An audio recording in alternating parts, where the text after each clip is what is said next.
Hey friends, today we are making bone broth, and bone broth is essential for your skin because it is packed full of collagen, and we need collagen. It reduces the look of cellulite on your legs and any other places you might have cellulite. So bone broth is really great for that. It's also great for reducing the inflammation you might be having in your intestines and your stomach, kind of bringing that inflammation down, which is wonderful. Who doesn't want a less inflamed midsection? And if you've never made bone broth before, we're about to have a lot of fun. You're going to be blown away how easy this is and incredibly good for you. We are going to get as much nutrients out of the bones as possible, all that bone marrow and all the goodness in those bones. We're going to be pulling that out of the bones today, and I'm going to show you how to do that. And we're going to just be extracting all the collagen, the natural collagen that will support your skin and your hair and your face. Give you some glow. Okay, so here's what you're gonna need. You're gonna need some bones. Now this can be any kind of bone that you want. So I like to use either beef bones. I always keep it separate, so I do like beef or turkey or chicken, but I don't really blend all of them. You could, I suppose. I never thought about it, but I just like to keep it separate. So in my freezer, I just have separate bags. So here's some beef bones that we have from our grass-fed cow. And every time I make a roast or a stew or whatever it might be, steaks, we just keep the bones in a bag. And when I have enough, I just go ahead and throw that into a crock pot. Also, you can start collecting slowly. Here's an example of some drums, chicken drums that I got on sale. And then yeah, same thing, just save those bones in a bag in your freezer, and when you get enough, throw it in your crock pot. You can also save your turkey. This is our turkey from Thanksgiving. I'm thankful for you.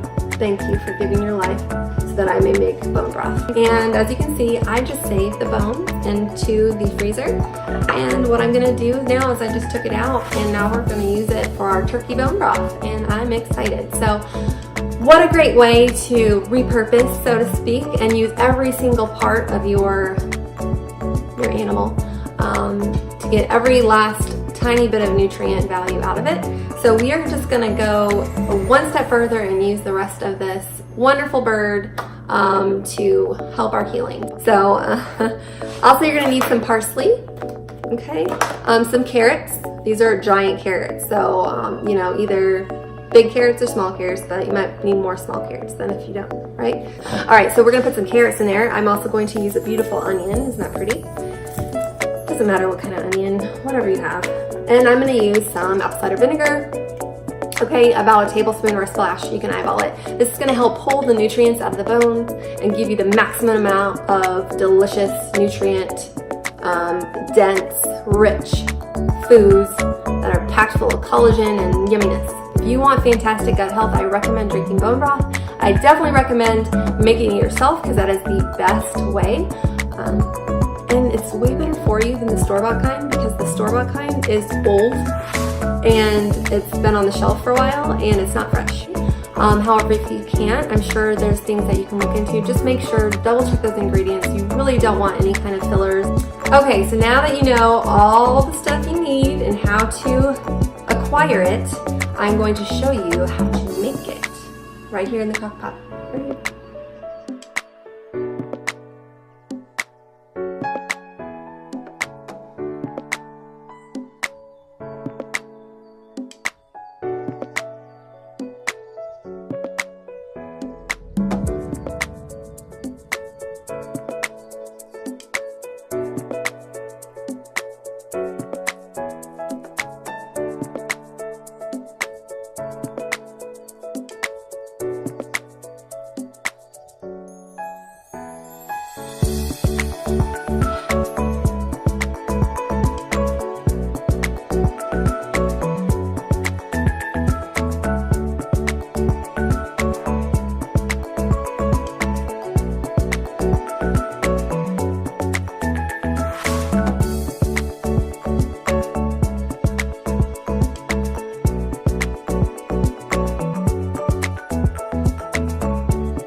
Okay, so I went ahead and separated my bones from my bone broth, and this is what my leftover bones look like.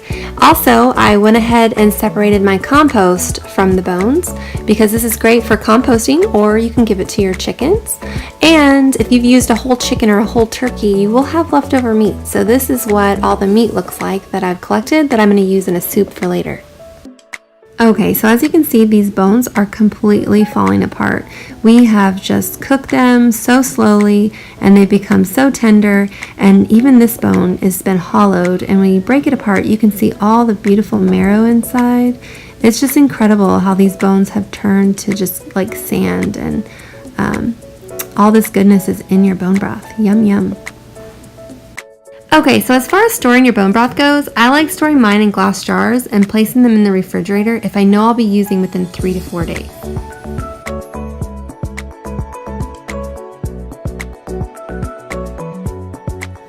I've never had luck freezing broth in glass jars. I usually end up with broken jars and wasted broth. So for freezing long term, I use these BPA-free freezer-safe bags. And when I need broth, I just take one out and let it defrost at room temperature or in the refrigerator. But I never ever heat them up. Okay, so you just made bone broth. Drum roll please. We're gonna make some bone broth today. Are you ready? So easy. I feel like I'm gonna direct an airplane.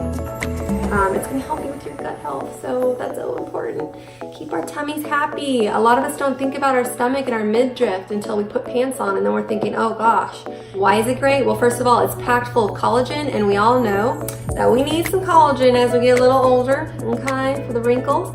And also for the cellulite, collagen is fantastic for that. Cat hair, excuse me. You can't have bone broth, Ty. You can't have bone broth. What's the matter? So, you guys be great, and do you, and do it organically. And I will see you next time. Okay, be healthy.